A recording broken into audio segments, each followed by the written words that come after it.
제가 앞에서도 이야기했지만 미국 정시가 어제 블랙 크리스마스가 왔습니다. 자, 그래서 딴 게 아니라 이 화이트, 편안한 크리스마스가 돼야 될 건데 크리스마스 이브 날 미국 정시가요. 미국 정시가 완전히 붕괴가 되는 그런 폭락 장세가 나타났습니다. 다우 지수가 2.91% 떨어져서 133년 역사상 이 지수가 만들어진 이후에 크리스마스 이브에 최대로 많이 떨어진 기록을 이렇게 보였고, 나스닥과 스탠다드 앤 푸어 500 지수도 각각 2.21, 2.71이 떨어졌습니다.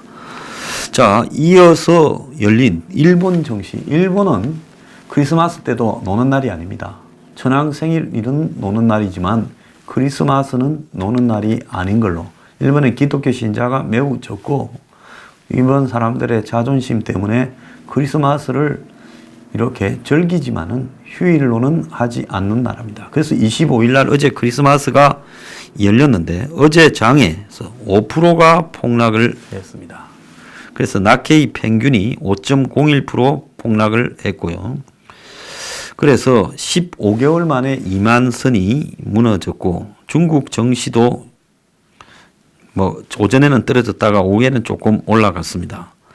그래서 통상적으로 산타 랠리라고 해서 크리스마스 때는 이 소비도 늘어나고 새해에 대한 기대감도 있고 연말 보너스 등도 이렇게 주어지고 해서 주식이 활발하게 거래되는 그런 상황이었는데, 이 크리스마스 연휴에 주식이 폭락을 했습니다. 한국도 지금 코스피 코스닥이 1.5, 1.08 정도로 떨어져 가지고 있어요.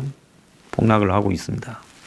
자, 이러다 보니까 이제 정권이 좀 우려를 해서 세계 정시 불안이 국내 시장에도 일부 영향을 미치고 있어서 비상 대응을 한다면서 어제 오늘 정부 관계자가 기재부 1차관 주재로 거시 경제금융회의를 열고 비상 대응을 하고 있습니다. 근데 이런 폭락의 기본 원인이 지금 파월 연준 의장을 트럼프가 마음에 안 들어서 경질시키려고 그러고, 또 머누신 재무장관은 은행장들과 이 컨퍼런스 콜 이 통화를 하고, 이런 것들이 이제 안 좋은 이런 영향을 줘서 뭔가 미국에서 정시가 붕괴되고 있는 게 아니냐, 이런 충격을 지금 주면서 연쇄적으로 폭락을 한 겁니다.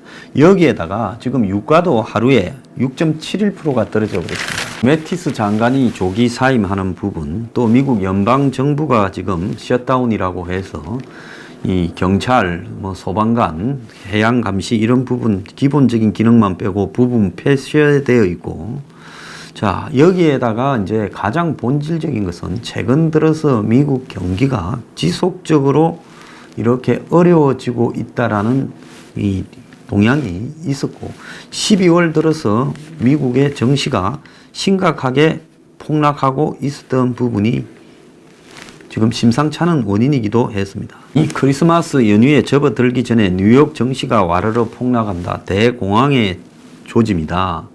그래서 이 미국 연준이 이런 부분에 대해서 지금 상당히 우려하고 있다라는 부분이 있었고요. 자, 그래서 지금 12월 크리스마스 때 갑자기 나타난 게 아니라 크리스마스만큼은 좋아지겠지 싶었는데 38년 만에 최악의 정시를 지금 크리스마스 이번 날 미국이 기록했다는 겁니다. 최근에 미국의 다우 지수가요, 20일 동안 12월 달 들어서 16%가 줄어들었습니다. 한국은 아마 올해 들어서 한 20%가 빠진 걸로 알고 있는데요. 미국은 12월 달 들어서 16%, 어떤 정시는 18%가 빠진 것도 있어요. 자, 그래서 계속 빠지고 있다 보니까 다 겁이 나서 이렇게 숙이고 있었습니다. 그런데 셧다운이 돼. 매티스가 해임되고, 그리고 트럼프가 좀 이상한 행동을 보여. 여기에다가 이제 미국 연준에 대해서 트럼프가 공격을 하고 나서서 우리 경제의 유일한 문제는 미국의 FRB 연준이다. 연준은 시장 감각이 없고 이 무역전쟁과 강한 달러의 필요성을 이해하지 못한다. 연준은 장타를 날리지만 퍼팅을 못해서 그거가 나쁜 그런 힘센 골프하고 똑같아 하면서 계속 연준을 공격하고 파월을 자르려고 시도를 하고 있었습니다. 자, 그런데 미국이 만약에 대통령이 마음대로 연준 의장을 잘라버리면요. 한마디로 미국 연준에 대한 신뢰가 무너지면서 달러 가치에 대한 신뢰가 무너져 버리는 미국 정치에 없던 사상 최초로 정치 권력이 연준에 개입하는 그런 효과를 보일 수 있다는 데에서 시장이 매우 민감하게 반응을 했고 월스트리트가 이 워싱턴을 백악관을 보고 질려버렸다라는 이야기도 나온 겁니다. 즉 트럼프 본인이 미국의 이번 블랙 크리스마스의 원인을 제공했다는 거지만 자 이러다 보니까 미국의 예산국장이 백악관에 대통령은 연준 의장을 해임할 수 없다라는 사실을 알고 있다 말을 했지만은 저 또라이 대통령이 미국의 경제를 붕괴시키려고 하는가 하는 우려가 바닥에 퍼졌고 여기에 23일 머누신 재무장관이라는 사람이 주요 6개 은행 최고 경영자들과 시장 불안을 잠재우기 위해 컨퍼런스 콜을 했습니다. 자, 그런데 이 자기는 주요 은행장들과 이렇게 만나서 이 미국의 은행들이 충분한 유동성을 확보하고 있다라는 부분을 이렇게 확인했다. 이렇게 진정을 시키려고 했는데 그게 아니라 재무장관이 은행 CEO들과 컨퍼런스 콜을 회의를 해야 될 정도로 지금 미국의 정시 상황이 우려스러운 거냐라고 의심이 넘쳐나면서 결국 재무장관이 의심을 폭발시켜버렸습니다. 자, 그래서 남들은 모르는 재무장관이나 백악관만 아는 또 다른 악재가 숨어 있는 거 아니냐라는 소문이 급격히 확산이 되었어요. 그래서 이런 행동을 한 것은 87년에 블랙 먼데이 이후에 워싱턴과 그 다음에 주요 은행장들이 긴밀하게 갑자기 만나 이렇게 조율을 하는 일이 있었는데 그때는 하루에 22.6%가 빠진 블랙 먼데이였습니다. 근데 이번에도 그런 조짐이 오는 게 아닌가 하고 다 겁을 줘버렸어요.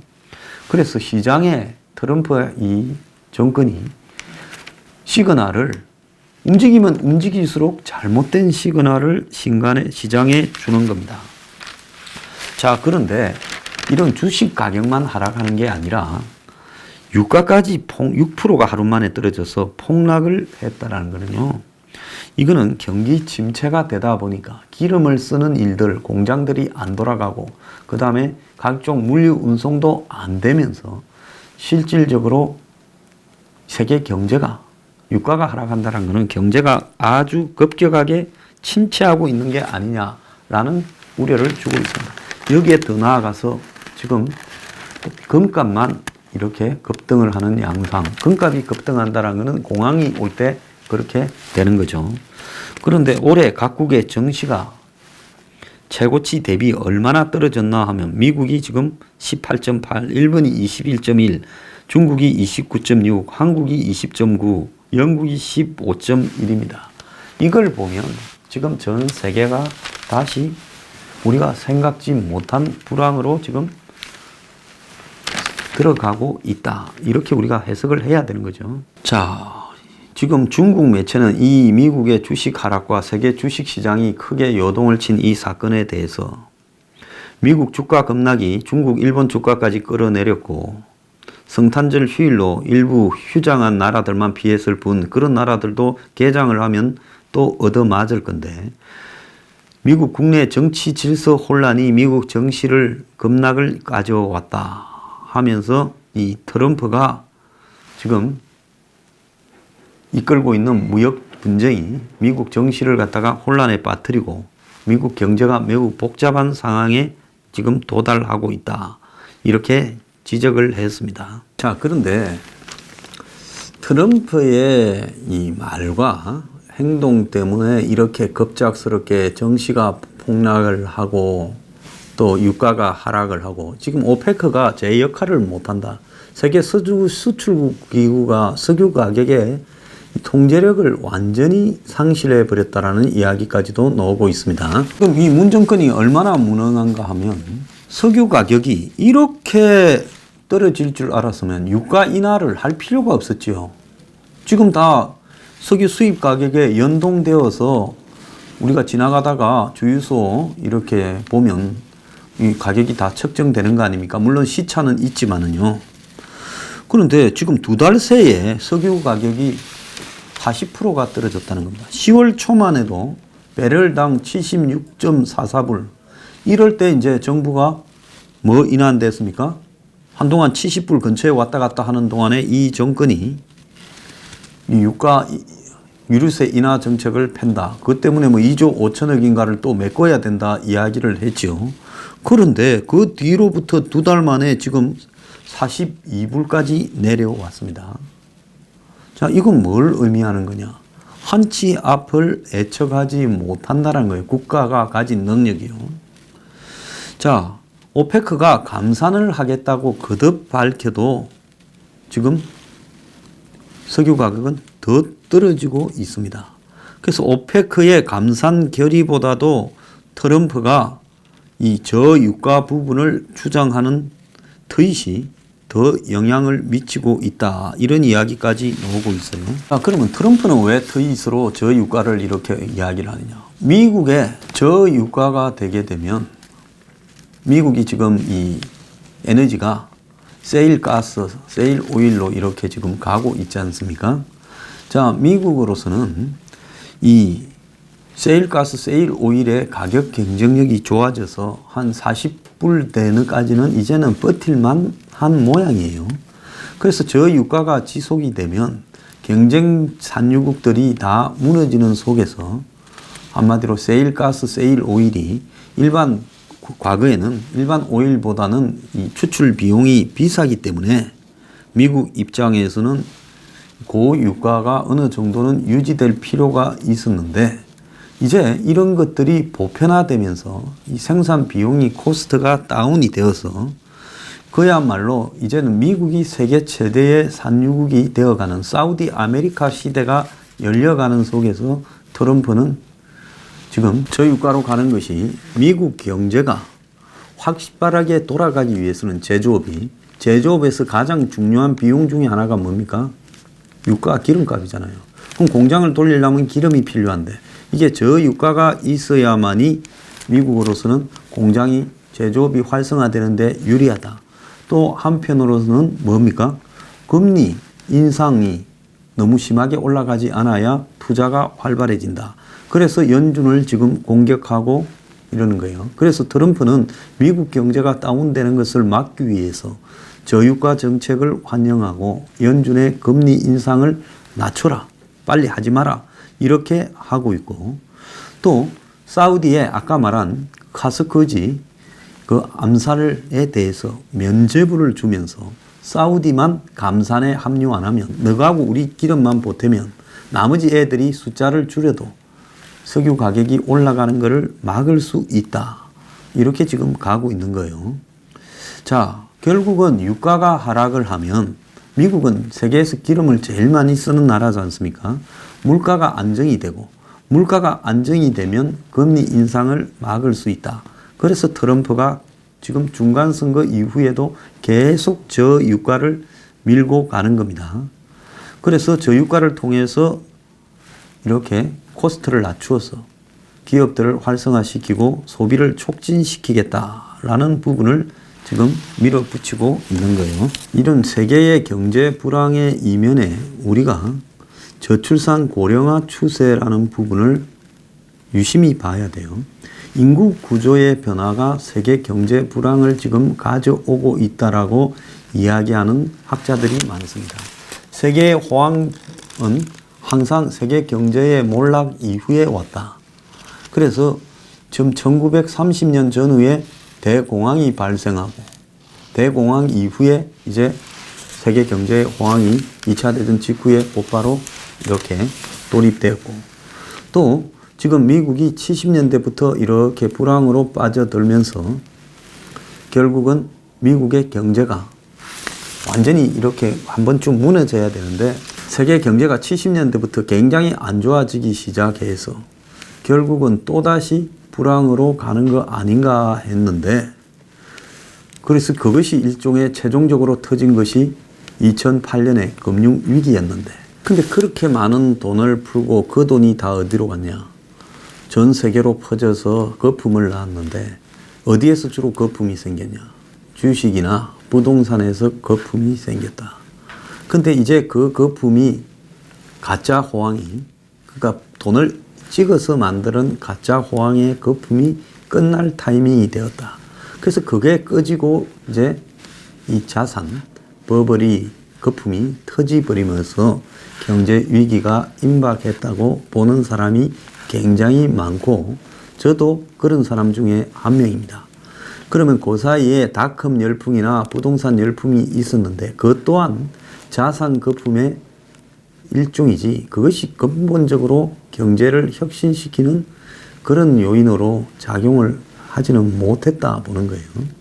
그래서 세월이 좀 지나게 되면 90년대 2000년 초반까지의 IT 열풍이 세계 경제에 어떤 작용을 했고 그걸 가지고는 경제를 살릴 수 있는 것인가 하는 걸 우리가 유심히 볼 필요가 있어요. 왜냐하면 인터넷 시대 이전이 70년대였습니다. 80년대 접어들면서 인터넷 시대, 컴퓨터 시대, PC 시대가 열렸어요. 그러면 이 PC 시대가 세계 경제를 혁명적으로 바꿔버렸고 경제의 대기업, 세계적 대기업의 다국적 기업의 서열도 다 바꿔버렸는데 이것이 그만큼 중요한 혁명이었으면 한마디로 이 영향으로 세계 경제가 또 한 100년쯤은 잘 먹고 살아야 되는데 그런 게 아니라 세계 경제의 분배와 또 실질 임금이 더 하락이 되고 분배가 양극화가 악화되면서 세계 경제에서 이런 빈익빈 부익부가 심화되는 현상이 벌어졌고 그러다가 이제 그 가짜 거품을 유발하고 부동산이라는 미국에서 그걸 끄기 위해서 세계가 10조 달러 이상의 엄청난 돈을 풀었는데 그 돈의 종말이 현재 이제 새로운 경제 버블 폭발로 다가오고 있다는 겁니다. 자, 그런데 여기서 해리 덴트라는 사람은 부의 절벽이라는 책에서요, 출생 문제, 즉 저출산 고령화 문제를, 인구 구조 문제를 심각하게 지적을 하고 있습니다.